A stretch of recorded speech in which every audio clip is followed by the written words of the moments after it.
astonishingly bearded James Rogers. How you doing? Hanging in there, man. You know, some Zoom lessons, some remote recording, actually some outdoor gigs popped up. Very thankful that, some work's still kind of coming my way during this. Do you remember the first time you played with us? Reading some of your charts, and I remember myself as to a naked man. What was that? Early in the morning, just like, but it's like, oh shit, man.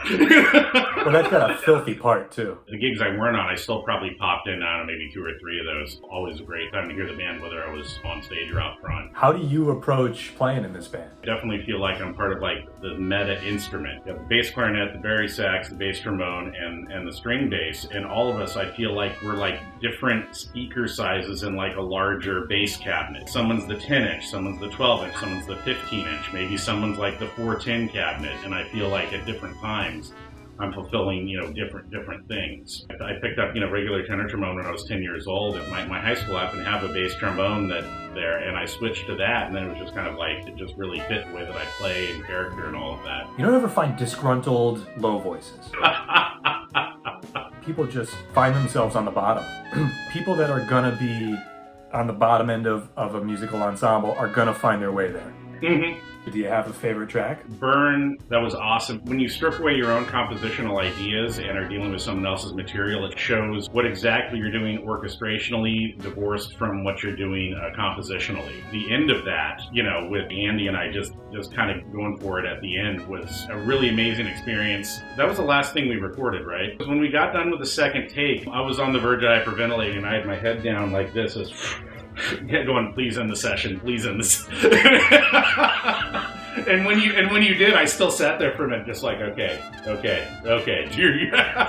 All of the moments where Sam's doing his thing by himself, it was just an honor to be next to him in the room, and hearing how beautiful that came across in the record was great. That's a memory I'll have for a long time. Sam's someone who I really love and respect. Yeah, I think a lot of us that were in the room feel the same way. Right out of college, I went up to his apartment in the Bronx. You have this old stone pathway up this kind of like winding hill in a park, and it leads right up to his doorway. With all my gear and my pack, I like ascended the mountain, and he helped me out, kind of bridge the gap from being like a student with all these like voices in my head of all these teachers, and actually being able to process some of this information and use it on a gig. I really feel like I owe him a lot. That was my hood for a while. We did many Bronx Ale House hangs. Oh yeah. I'd love to hear any reflections you might have on this album as a protest record. Man, this is a heavy question for me, and it's something I don't talk about a lot.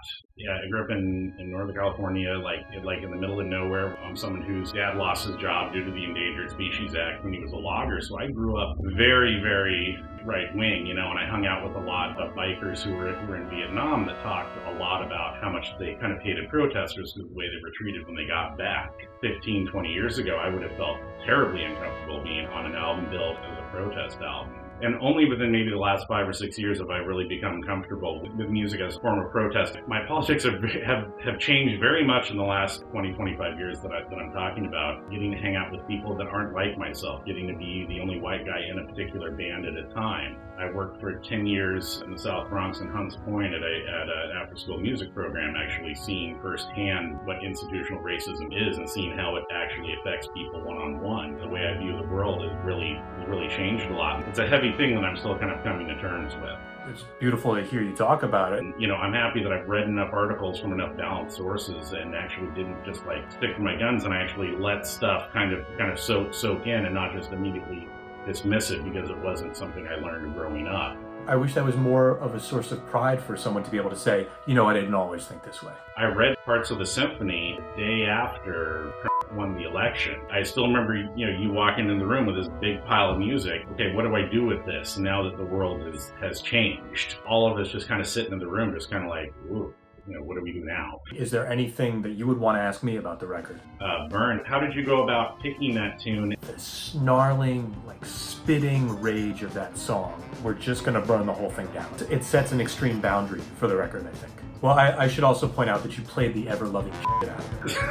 That was hard, man. Is there anything else that you would want people to know about? I definitely feel like I'm the 15-inch speaker. The articulation is more being provided by Sam, and like the snap of the reed, adding this like wall of sound, turning up the bass boost as Dan Ernest gets higher, me balancing that out the other way it's a pleasure. It's one of my absolute favorite things to get to do. And sometimes I'm just trying to hold on and play the right notes and rhythms. Just play, you just like at one end, and